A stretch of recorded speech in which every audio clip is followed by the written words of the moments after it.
యెషయా గ్రంథము 51 అధ్యాయం 7, 8 వచనాల్లో దేవుడి వాక్యం ఇట్లా రాయబడింది, గమనించండి. నీతిని అనుసరించు వారులారా, నా మాట వినుడి, నా బోధన హృదయమందుంచుకొన్న జనులారా ఆలకించుడి. మనుషులు పెట్టు నిందకు భయపడకుడి, వారి దూషణ మాటలకు దిగులు పడకుడి. వస్త్రమును కొరికివేయినట్లు చిమ్మట వారిని కొరికివేయును, బొద్దిక గొర్రెబొచ్చును కొరికివేయినట్లు వారిని కొరికివేయును. అయితే నా నీతి నిత్యము నిలుచును, నా రక్షణ తరతరములుండును. సో ప్రవక్త ద్వారా, యెషయా ద్వారా దేవుడు మాట్లాడినటువంటి గంభీరమైన, శ్రేష్టమైన, నిత్యమైన సందేశపు మాటలు దీంట్లో ఉన్నాయి. ఈరోజు మన అంశం ఏంటంటే God's law in the heart. God's law in the heart. హృదయంలో దేవుని బోధ. హృదయంలో దేవుని బోధ. ఆ 7వ వచనం ప్రారంభంలో నీతిని అనుసరించు వారులారా నా మాట వినుడి అని దేవుడు ప్రవక్త అయిన యెషయా ద్వారా మాట్లాడడం మొదలుపెట్టాడు. శేషముగా ఉన్నవారు, రెమ్నెంట్గా ఉన్నటువంటి వారు ఏ ప్రకారము దేవుడి యందు బలము కలిగి భవిష్యత్తు కొరకు సిద్ధపాటు కలిగి ఉండాలో వారిని ఆయన మంచి ప్రోత్సాహంతో ప్రోత్సహిస్తున్నాడు. గతంలో మీరు దేవుడు ఈ ప్రజానికాన్ని ఏ ప్రకారము తప్పుపట్టాడో అది కూడా యెషయా గ్రంథంలోనే చూడొచ్చు. 46వ అధ్యాయం 12, 13 వచనాల్లో కఠిన హృదయులై నీతికి దూరముగా ఉన్నవార్లారా నా మాట ఆలకించుడి.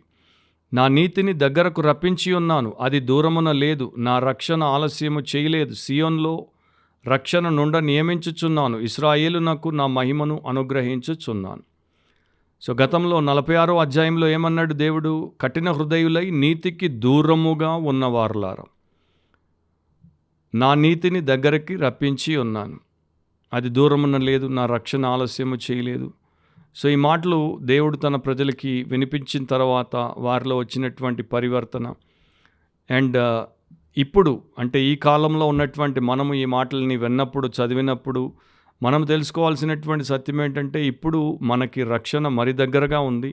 రక్షకుడైనటువంటి యేసుక్రీస్తు ఆయన మనకు నీతి అయి ఉన్నాడు. ఆయన దేవుడు మనకు దగ్గరగా తీసుకుని వచ్చాడు. మనలో ప్రతి ఒక్కడు పాపే, మనలో ప్రతి స్త్రీ పాపే. అండ్ మనకున్నటువంటి నైజమును బట్టి, ప్రభావమును బట్టి, ఇతర విషయములను బట్టి మనం పాపములోనే కొనసాగుతూ ఉన్నాం. అలాంటప్పుడు మన హృదయం కఠినమైపోయింది, మన కళ్ళు మూతబడిపోయాయి, మనం దారి తప్పిపోయాం, మనము దేవుడు లేని జనాలుగా ఉన్నాం అండ్ నీతికి దూరం అయిపోయాం. కానీ దేవుడు ఏం చేశాడు? ఆయన మనల్ని దర్శించాడు, మనకు ఆయన నీతిని దగ్గరగా తీసుకుని వచ్చాడు. అంటే యేసుప్రభువుని పంపించాడు. తద్వారా రక్షణ, తద్వారా మనము తిరిగి దేవుడి యొక్క మహిమను పొందుకునేటువంటి ఆధిక్యతలోనికి దేవాది దేవుడు కార్యము చేసి తీసుకుని వచ్చాడు. సో ఇక్కడ ఇశ్రాయేలు వారికి మాత్రమే కాదు కానీ అందరికీ వర్తించేటువంటి వర్తమానము దీంట్లో మనకి ఇవ్వబడింది. యెషయా 51వ అధ్యాయం 1వ వచనాన్ని గమనిస్తే నీతిని అనుసరించుచు యెహోవాను వెదకుచునుండు వార్లారా అని అక్కడ రాయబడింది. తెలుగు బైబిల్లో 51:1 అండ్ 51:7 2 వచనాల్లో కూడా ఒకే పదమును అనువాదకులు ఉపయోగించారు. నీతిని అనుసరించు వార్లారా, నీతిని అనుసరించు వార్లారా అనే. సో హీబ్రూలో ఇవి 2 వేరువేరు పదాలు కాబట్టి తెలుగులో అనువాదకులు ఒకే రకంగా దాన్ని అనువదించారు, కానీ ఇంగ్లీష్లో మాత్రం దాన్ని వేరువేరుగానే అనువదించారు. 51:1లో listen to me you who follow after righteousness, నీతిని అనుసరించు వార్లారా, వెంబడించు వార్లారా నా మాట ఆలకించుడి. కానీ 51:7లో listen to me you who know righteousness, నీతిని ఎరిగిన వార్లారా మీరు నా మాట ఆలకించుడి. సో అనుసరించు వార్లారా, ఎరిగిన వార్లారా. తెలుగులో ఆ ప్రత్యేకత, ఆ విశిష్టత మనకు కనపడకుండా 2 చోట్ల అనుసరించు వార్లారా అనే ఉంది. కానీ హీబ్రూ ప్రకారం, ఇంగ్లీష్ ప్రకారం తీసుకుంటే ఫాలో అండ్ నో ఇవి 2 వేరు పదాలు. నీతిని అనుసరించుట ఒకటి, నీతిని ఎరిగి ఉండుట ఒకటి. నీతిని అనుసరిస్తే నీతిని తెలుసుకుంటాం, నీతిని తెలుసుకుంటూ ఉంటే నీతిలో మనం స్థిరపడతాం, నీతిలో స్థిరపడుతూ ఉంటే నీతి ద్వారా బలపడతాం అండ్ నీతిమంతులముగా మన జీవితాన్ని నీతి ఫలములతో నింపుకుంటాం. అట్లా దేవుడు పెట్టినటువంటి క్రమంలో మనం ముందుకు ఎదుగుతూ పోతాం. ఒకప్పుడు ఒక ఆఫ్రికన్ నాయకుడు ఇంగ్లాండ్కి వచ్చినప్పుడు, క్వీన్ దగ్గరికి వచ్చినప్పుడు, ప్యాలెస్లో ఉన్నప్పుడు ఆమెను ఒక ప్రశ్న అడిగాడు. బ్రిటన్ యొక్క గ్రేట్నెస్ వెనక ఉన్న సీక్రెట్ ఏంటి? బ్రిటిష్ రాజ్యము వెనక దాని గొప్పతనం వెనుక ఉన్నటువంటి రహస్యం ఏంటి అంటే, ఆమె తన పరిచారకుడి ద్వారా ఒక ఇంగ్లీష్ బైబిల్ తెప్పించింది. ఆ ఇంగ్లీష్ బైబిల్ తీసుకొని ఆఫ్రికన్ లీడర్ చేతుల్లో పెట్టింది. Here is the secret of England's greatness అని చెప్పింది. ఇదిగో ఇంగ్లాండ్ యొక్క గొప్పతనం యొక్క రహస్యం ఇది. దాంట్లో ఒక వచనాన్ని కోట్ చేసింది. సామెత 14:34, రైచియస్నెస్ ఎగ్జాల్ట్స్ ఎ నేషన్, నీతి జనములు ఘనతకెక్కుటకు కారణం. సో ఈ యొక్క దేశము ఘనతకెక్కింది అంటే నీతిని అనుసరిస్తోంది గనుక, నీతిని ఎరిగి ఉంది గనుక, నీతిలో స్థిరపడింది గనుక, నీతి చేత స్థాపించబడింది గనుక. అఫ్కోర్స్ ఇంగ్లాండ్ చరిత్రను ఎరిగినటువంటి వారికి తెలుసు, నీతి మాలిన దేశముగా ఉండింది, నీతి మాలిన రాష్ట్రముగా ఉండింది, నీతి మాలిన పనులు చేసింది. అండ్ అదే వచనంలో రెండవ భాగం కూడా ఉంది చూడండి, పాపం ప్రజలకు అవమానము తెచ్చును, ఆ ప్రకారం అవమానాల పాలు కూడా అయింది. కాకపోతే ఎప్పుడైతే నీతికరంగా ఉండిందో అప్పుడు అది ఘనపరచబడింది. వాక్యానుసారంగా అది దాని చరిత్రలో నిలిచిపోయినటువంటి సత్యం. సో దేవుడు ఇంకో మాట అంటాడు అక్కడ, రెండవదిగా, నా బోధను హృదయమందుంచుకున్న జనులారా. నీతిని అనుసరించేవారు, నీతిని ఎరిగినటువంటి వారు ఏం చేస్తారు? దేవుడి యొక్క నీతికరమైనటువంటి పరిశుద్ధ బోధను, ఆయన వాక్య శాసనములను వారి యొక్క హృదయమందుంచుకుంటారు. అండ్ హృదయంలో దేవుడి వాక్యమును ఎందుకు ఉంచుకోవాలి? మనలో చాలామంది దేవుడి యొక్క వాక్యమైనటువంటి పరిశుద్ధ గ్రంథాన్ని, బైబిల్ గ్రంథాన్ని తీసుకుని వచ్చి మన ఇంటి గూట్లో పెడతారు. కానీ వారి గుండెల్లో పదిలంగా దాన్ని పెట్టుకునేటువంటి ప్రయాస, ఆసక్తి, సాధన వారు చెయ్యరు. సామెత 4:23లో ఒక మాట ఉంది, నీ హృదయంలో నుండి జీవదారులు బయలుదేరును కాబట్టి అన్నిటికంటే ముఖ్యముగా నీ హృదయమును భద్రముగా కాపాడుకొను. మన దేహాన్ని భద్రంగా కాపాడుకోవడం మనకి తెలుసు, మన గృహాన్ని భద్రంగా కాపాడుకోవడం మనకి తెలుసు, మన వాహనాన్ని భద్రంగా కాపాడుకోవడం మనకి తెలుసు, మన యొక్క అంశములన్నింటినీ భద్రంగా కాపాడుకోవడం మనకి తెలుసు. కానీ మనకి తెలియంది ఏంటంటే మన హృదయాన్ని భద్రంగా కాపాడుకోవడం.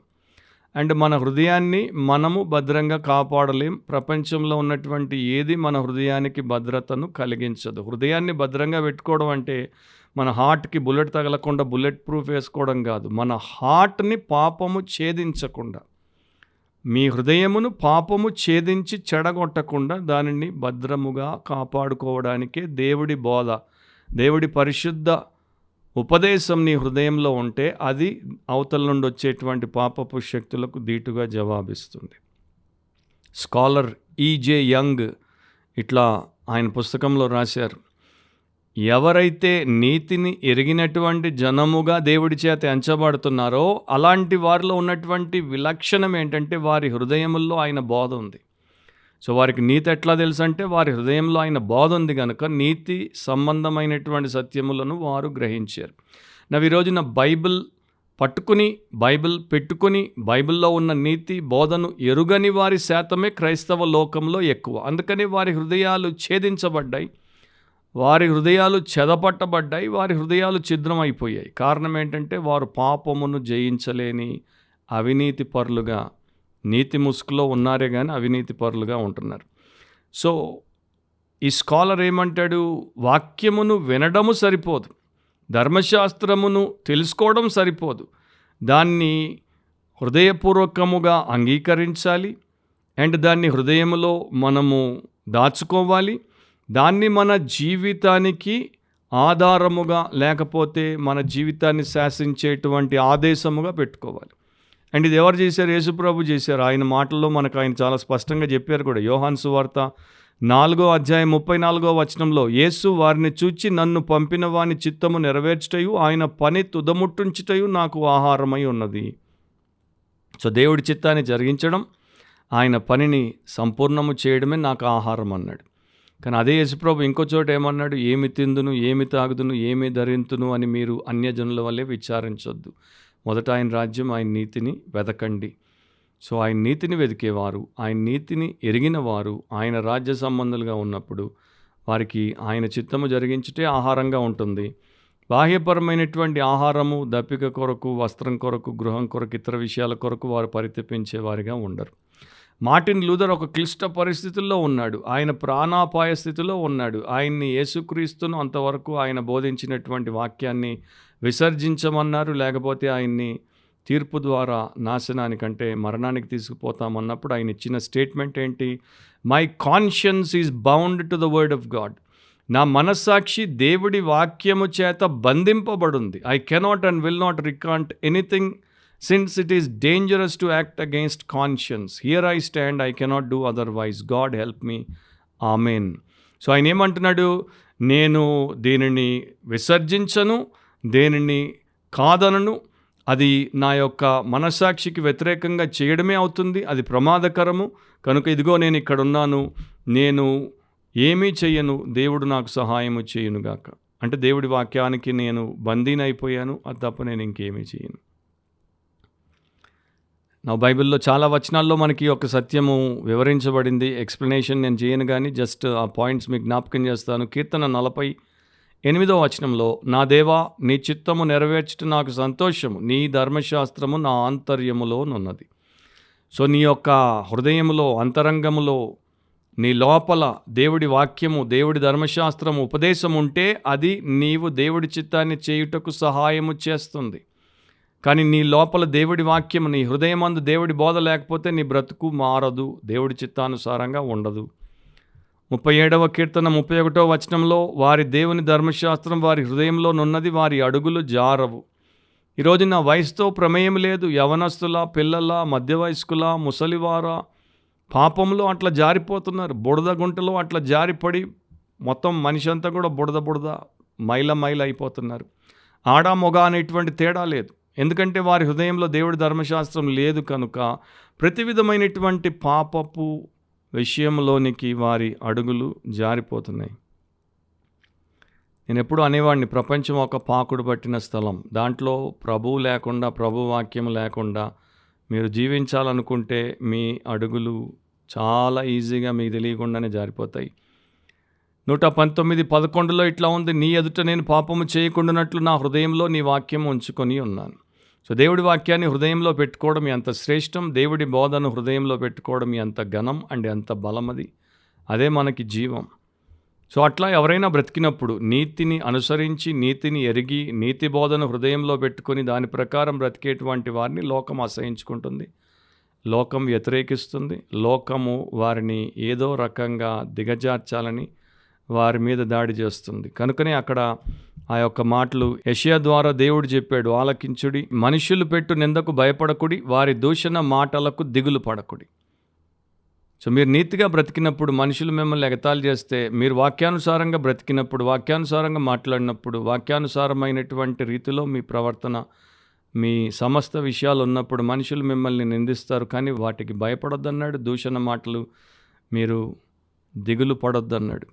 ఎందుకంటే మనిషి స్పిరిచువల్ పీపుల్ని మ్యాడ్ పీపుల్ అంటారు, అంటే ఆత్మీయుల్ని పిచ్చివారు, వీరికి పిచ్చి పట్టింది అంటారు. అండ్ దేవుని యొక్క దాసులను, సర్వెంట్స్ ఆఫ్ గాడ్ని ఫూల్ అంటారు, అంటే వీళ్ళు మూర్ఖులు, వీళ్ళకి ఇంకోటి చేతగాక దీంట్లోకి వచ్చారంటారు. అవన్నీ పర్వాలేదు. అట్లాంటి వారి గురించే అపోస్తులైన పేతురు 1 పేతురు 4:4 రాశాడు, అపరిమితమైన ఆ దుర్వ్యాపారమునందు తమతో కూడా మీరు పరిగెత్తకపోయినందుకు వారు ఆశ్చర్యపరచు మిమ్మల్ని దూషించుచున్నారు. సో ఒకప్పుడు మీరు వారు పాపం చేశారు, ఇప్పుడు మీరు పాపం మాని ప్రభు కొరకు పరిశుద్ధంగా బ్రతుకుతుంటే ఈ పాపులు మిమ్మల్ని దూషిస్తున్నారు. సో వారందరి సంగతి, వారు పాపం విడిచిపెట్టి యేసు ప్రభునందు విశ్వాసం ఉంచి రక్షించబడకపోతే వారి సంగతి ఏంటి? తర్వాత వచనంలో ఉంది, వస్త్రమును కొరికివేయినట్లు చిమ్మట వారిని కొరికివేయును, బొద్దిక గొర్రెబొచ్చును కొరికివేయినట్లు వారిని కొరికివేయును. అయితే నా నీతి నిత్యము నిలుచును, నా రక్షణ తరతరములుండును. అలాంటి వారికి నాశనం వస్తుంది, మెల్లగా వస్తుంది. ఎందుకంటే ఆయన వాడినటువంటి పదాలు మీరు చూస్తే, ఒక వస్త్రాన్ని చిమ్మట కొరికేసినట్టు, అది ఒకేసారి అమాంతం మింగదు, మెల్లగా కొరుక్కుంటూ పోతుంది. వీళ్ళ నాశనం కూడా అంతగే. అండ్ బొద్దిక గొర్రెబొచ్చును కొరికివేసినట్లు మెల్లగా వీరు స్లో అండ్ ఎఫెక్టివ్ డిస్ట్రక్షన్ అనమాట, ఆ ప్రకారం. కానీ నీతి నిత్యము ఉంటుంది, రక్షణ తరతరాలు ఉంటుంది, అది పర్మనెంట్గా ఉంటుంది. సో మీరు పర్మనెంట్గా ఉంటారు, మీరు ఇటర్నల్గా ఉంటారు, వారు నాశనం అవుతారని దేవుడు చెప్తున్నాడు. సో బైబిల్ గ్రంథము మన హృదయంలో, దేవుడి బోధ, దేవుడి ఉపదేశం మన హృదయంలో ఉండడం మంచిది, అది చాలా శ్రేయస్కరం. కనుక మనం వాక్యాన్ని చదివినప్పుడు సరైన విధానంలో చదవాలి, దాన్ని గ్రహించినప్పుడు సరైన రీతిలో గ్రహించాలి.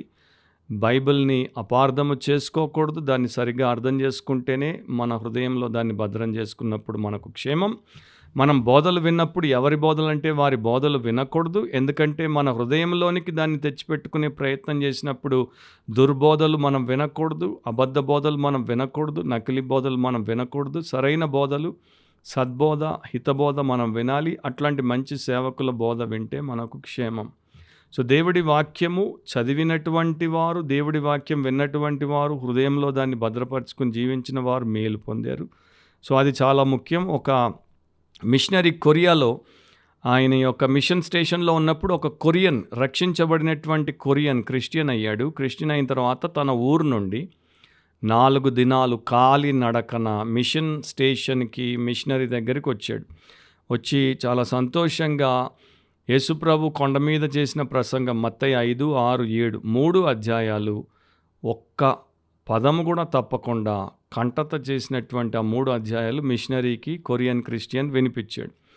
చాలా సంతోషముగా వినిపించాడు. ముఖం మెరిసిపోతుంది. కొరియన్ మిషనరీ ఏమన్నాడంటే, చాలా మంచిది, చాలామంది చేయనటువంటి పని నువ్వు చేసావు, కంటత చేసావు. కానీ కంటత చేస్తే సరిపోదు, వాక్యాన్ని జస్ట్ మనం వల్లిస్తే సరిపోదు. వాక్యపు విధానంలో మనం బ్రతకాలి, అది ముఖ్యం. వాక్యం నీ హృదయంలో ఉందా, అది నీ జీవితాన్ని శాసిస్తుందా అన్నప్పుడు ఈ కొరియన్ చెప్పాడు, అయ్యో నాకు మొదట్లో ఉట్టి కంటత చేస్తూ పోయాను, కానీ అది అతుక్కునేది కాదు. అంటే నేను కంటత చేసినంత మాత్రం నా మైండ్లో అది ఉండేది కాదు, మర్చిపోయేవాడిని. సో దాని తర్వాత నేను ఏం చేశానంటే, ఒక వచనాన్ని కంటత చేయడం, వెంటనే బయటికి వెళ్ళి ఒక వ్యక్తి మీద దాన్ని ప్రయోగం చేయడం. సో ఉదాహరణకి క్షమించమన్నాడు దేవుడు, వెంటనే వెళ్ళిపోయి ఎవరితో నాకు పడట్లేదో వారిని క్షమించేశాను. ప్రేమించమన్నాడు దేవుడు, వెంటనే వెళ్ళి ఒకరికి వారి క్షేమం కొరకు ప్రేమతో కూడి ఒక మంచి చేసేసాను. ప్రార్థించమన్నాడు దేవుడు, వెంటనే నేను అన్ని పనులు పక్కన పెట్టేసి ప్రార్థించాను. సో ఇట్లా వచనాన్ని కంటత చేస్తున్నాను, వెంటనే దాంట్లో ఉన్న ఆదేశాన్ని అమలు చేసేస్తున్నాను. అట్లా నాకు అవి గుర్తుండిపోయాయి. ఆ 3 అధ్యాయాలు మర్చిపోకుండా గుర్తుండిపోయాయి. ఎందుకంటే అవి జస్ట్ మెమరైజ్డ్ వర్సెస్ కావు, అవి లివ్డ్ అవుట్ వర్సెస్. అంటే నేను బ్రతికిన వచనాలు ఎట్లా మర్చిపోతాను. సో దేవుని బోధ హృదయంలో ఉంటే మనము ఆ ప్రకారము దీవించబడతాం, దేవుడిని మహిమపరిచిన వారం అవుతాం. అండ్ బైబిల్ బ్రతుకులు మార్చుకున్నటువంటి వారి యొక్క జీవిత చరిత్రలతో నిండి ఉన్నటువంటి గ్రంథము కాదు. ఈ గ్రంథాన్ని చదివిన వారి యొక్క బ్రతుకులను కూడా మార్చేటువంటి గ్రంథం. దానికి హృదయంలో స్థానం ఉంటే అది చేయలేని కార్యం ఏదీ లేదు. అట్లాంటి ఆశీర్వాదం దేవుడు మీకు, మీ కుటుంబానికి, మీ సంఘానికి అనుగ్రహించునుగాక. యేసుక్రీస్తు ప్రభు యొక్క అపారమైన కృప మీ ఆత్మలకు తోడయుండునుగాక. ఆమేన్.